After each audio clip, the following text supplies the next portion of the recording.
बहुत समय पहले अयोध्या नगरी में राजा दशरथ राज्य करते थे।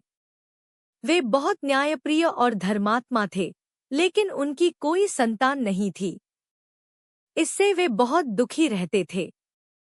एक दिन उन्होंने अपने गुरु वशिष्ठ से इस दुख का समाधान पूछा। तब गुरु वशिष्ठ ने उन्हें पुत्र प्राप्ति के लिए यज्ञ करने की सलाह दी। राजा दशरथ ने ऋषि शृंगी ऋषि को बुलाकर पुत्रेष्टि यज्ञ करवाया। यज्ञ के अंत में अग्निदेव प्रकट हुए और उन्होंने एक दिव्य खीर से भरा पात्र राजा को दिया। राजा दशरथ ने वह खीर अपनी 3 रानियों कौशल्या, कैकेयी और सुमित्रा में बांट दी। कुछ समय बाद चारों राजकुमारों का जन्म हुआ। कौशल्या के पुत्र राम, कैकेयी के पुत्र भरत और सुमित्रा के पुत्र लक्ष्मण और शत्रुघ्न। पूरे अयोध्या में उत्सव मनाया गया। राम बचपन से ही अत्यंत शांत, विनम्र और पराक्रमी थे। उनके छोटे भाई लक्ष्मण उन्हें बहुत प्रेम करते थे और हर समय उनके साथ रहते थे।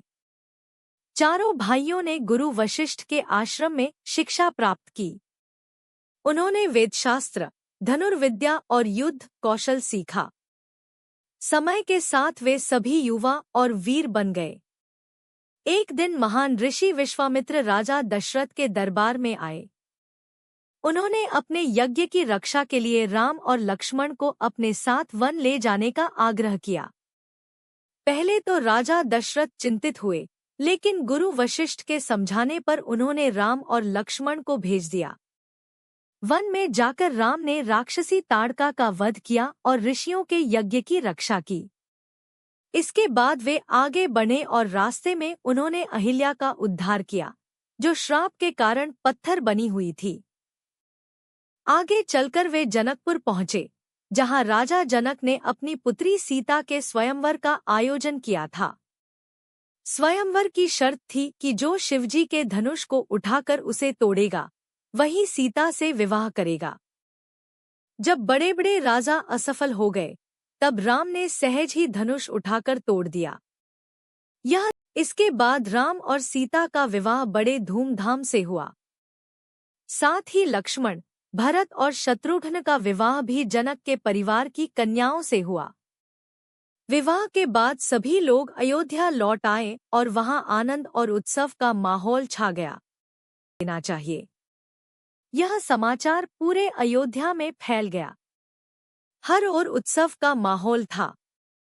लोग खुशी से झूम उठे, क्योंकि राम सबके प्रिय थे, दयालु, न्यायप्रिय और मर्यादा का पालन करने वाले। लेकिन महल के भीतर कुछ और ही होने वाला था।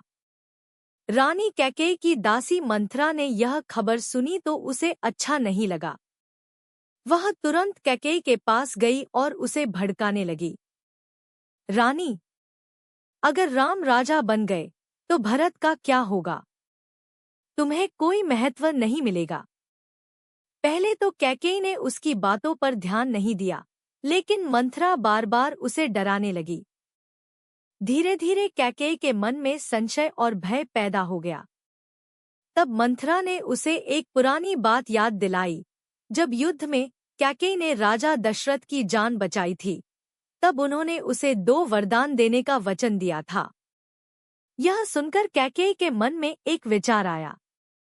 वह कोप भवन में जाकर बैठ गई। जब राजा दशरथ को यह पता चला, तो वे चिंतित होकर कैकेयी के पास पहुंचे। उन्होंने पूछा, प्रिय, तुम्हें क्या हुआ? तुम क्यों नाराज हो? कैकेयी ने कहा, आपने मुझे 2 वरदान देने का वचन दिया था। क्या आप अपना वचन निभाएंगे?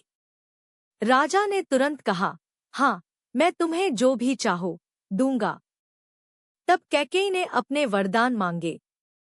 पहला, मेरा पुत्र भरत अयोध्या का राजा बने। दूसरा, राम को 14 वर्ष के लिए वनवास भेजा जाए। यह सुनकर राजा दशरथ स्तब्ध रह गए। उनका हृदय टूट गया। वे राम से बहुत प्रेम करते थे, लेकिन वचन के बंधन में बंधे थे। जब यह बात राम को पता चली, तो उन्होंने बिना किसी विरोध के मुस्कुराते हुए वन जाने का निर्णय ले लिया। उन्होंने कहा, पिताजी का वचन ही मेरा धर्म है। राम की पत्नी सीता ने भी साथ चलने का निश्चय किया। उन्होंने कहा, जहां आप रहेंगे वहीं मेरा स्थान है। राम के छोटे भाई लक्ष्मण भी बोले, मैं भी आपके साथ वन जाऊंगा और आपकी सेवा करूंगा। तीनों ने राजसी वस्त्र त्याग दिए और साधु वेश धारण कर लिया। जब वे अयोध्या से निकल रहे थे तो पूरा नगर रो पड़ा। किसी की आंखों में आंसू रुक नहीं रहे थे। राजा दशरथ राम के वियोग को सह नहीं पाए। वे दिनरात राम को याद करते रहे और अंततः दुख में उनका देहांत हो। मुकेश कुमार चंद्रा जी को ज्यादा से ज्यादा लाइक करें, शेयर करें, कमेंट करें और चैनल को सब्सक्राइब करके बेल आइकन जरूर दबाएं।